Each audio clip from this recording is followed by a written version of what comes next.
Chapter 8. At first he thought it was a growl.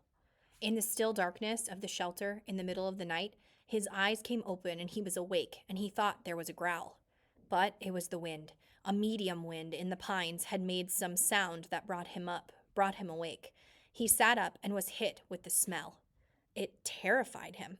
The smell was one of rot, some musty rot that made him think only of graves with cobwebs and dust and old death. His nostrils widened and he opened his eyes wider, but he could see nothing. It was too dark, too hard dark, with clouds covering even the small light from the stars, and he could not see. But the smell was alive and full in the shelter. He thought of the bear, thought of Bigfoot, and every monster he had ever seen in every fright movie he had ever watched, and his heart hammered in his throat. Then he heard the slithering, a brushing sound, a slithering brushing sound near his feet, and he kicked out as hard as he could, kicked out and threw the hatchet at the sound, a noise coming from his throat. But the hatchet missed, sailed into the wall where it hit the rocks with a shower of sparks, and his leg was instantly torn with pain, as if 100 needles had been driven into it. Ugh! Now he screamed with the pain and fear and skittered on his backside up into the corner of the shelter, breathing through his mouth, straining to see, to hear. The slithering moved again, and he thought toward him at first, and terror took him, stopping his breath.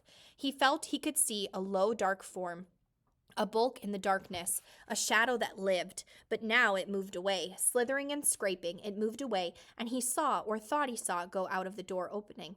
He lay on his side for a moment, then pulled a rasping breath in and held it, listening for the attacker to return. When it was apparent that the shadow wasn't coming back, he felt the calf of his leg, where the pain was centered and spreading to fill the whole leg. His fingers gingerly touched a group of needles that had been driven through his pants and into the fleshy part of his calf. They were stiff and very sharp on the ends that stuck out, and he knew then what the attacker had been. A porcupine had stumbled into his shelter, and when he had kicked it, the thing had slapped him with its tail of quills. He touched each quill carefully. The pain made it seem as if dozens of them had been slammed in his leg, but there were only 8, pinning the cloth against his skin. He leaned back against the wall for a minute. He couldn't leave them in. They had to come out, but just touching them made the pain more intense. So fast, he thought. So fast things change. When he'd gone to sleep, he had satisfaction, and in just a moment it was all different. He grasped one of the quills, held his breath, and jerked.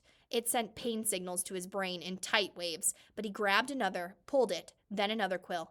When he had pulled 4 of them, he stopped for a moment.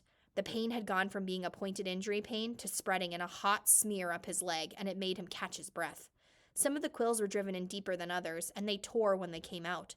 He breathed deeply twice, let half of the breath out, and then went to work. Jerk, pause, jerk, and 3 more times before he lay back in the darkness, done. The pain filled his leg now, and with it came new waves of self-pity. Sitting alone in the dark, his leg aching, some mosquitoes finding him again, he started crying.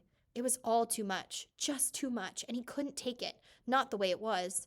I can't take it this way, alone with no fire and in the dark, and next time it might be something worse, maybe a bear, and it wouldn't be just quills in the leg, it would be worse. I can't do this, he thought, again and again. I can't. Brian pulled himself up until he was sitting upright back in the corner of the cave. He put his head down in his arms, across his knees, with stiffness taking his left leg, and cried until he was cried out. He did not know how long it took, but later he looked back on his time of crying in the corner of the dark cave and thought of it as when he learned the most important rule of survival, which was that feeling sorry for yourself didn't work. It wasn't just that it was wrong to do, or that it was considered incorrect. It was more than that. It didn't work. When he sat alone in the darkness and cried and was done, all done with it, nothing had changed. His leg still hurt. It was still dark. He was still alone, and the self-pity had accomplished nothing. At last, he slept again, but already his patterns were changing, and the sleep was light, a resting doze more than a deep sleep, with small sounds awakening him twice in the rest of the night. In the last doze period before daylight, before he awakened finally with the morning light and the clouds of new mosquitoes, he dreamed. This time it was not of his mother, nor of the secret, but of his father, at first, and then of his friend, Terry. In the initial segment of the dream, his father was standing at the side of the living room, looking at him, and it was clear from his expression that he was trying to tell Brian something. His lips moved, but there was no sound, not a whisper. He waved his hands at Brian, made gestures in front of his face as if he were scratching something, and he worked to make a word with his mouth, but at first Brian could not see it. Then the lips made a shape, but no sound came. Ma. Brian could not hear it, could not understand it, and he wanted to so badly. It was so important to understand his father, to know what he was saying. He was trying to help, trying so hard, and when Brian could understand, he looked cross, the way he did when Brian asked questions more than once, and he faded. Brian's father faded into a fog place Brian could not see, and the dream was almost over, or seemed to be, when Terry came. He was not gesturing to Brian, but was sitting in the park at a bench, looking at a barbecue pit, and for a time nothing happened. Then he got up and poured some charcoal from a bag into the cooker, then some starter fluid, and he took a flick type of lighter and lit the fluid. When it was burning and the charcoal was at last getting hot, he turned, noticing Brian for the first time in the dream. He turned and smiled and pointed to the fire as if to say, "See? A fire." But it meant nothing to Brian, except that he wished he had a fire. He saw a grocery sack on the table next to Terry. Brian thought it must contain hot dogs and chips and mustard, and he could think only of the food. But Terry shook his head and pointed again to the fire, and twice more he pointed to the fire, made Brian see the flames, and Brian felt his frustration and anger rise, and he thought, all right, I see the fire, but so what? I don't have a fire. I know about fire. I know I need a fire. I know that. His eyes opened, and there was light in the cave, a gray, dim light of morning. He wiped his mouth and tried to move his leg, which had stiffened like wood. There was thirst and hunger, and he ate some raspberries from the jacket. They had spoiled a bit, seemed softer and mushier, but still had a rich sweetness. He crushed the berries against the roof of his mouth with his tongue and drank the sweet juice as it ran down his throat.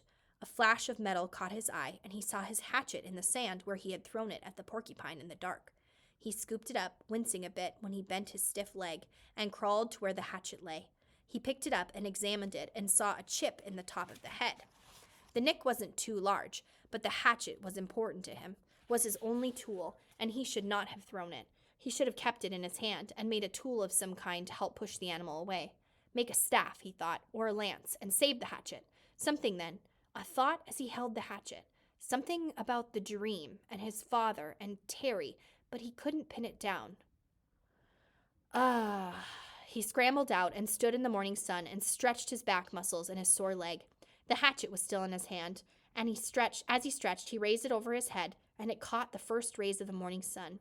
The first faint light hit the silver of the hatchet, and it flashed a brilliant gold in the light, like fire. That is it, he thought, what they were trying to tell me. Fire. The hatchet was the key to it all.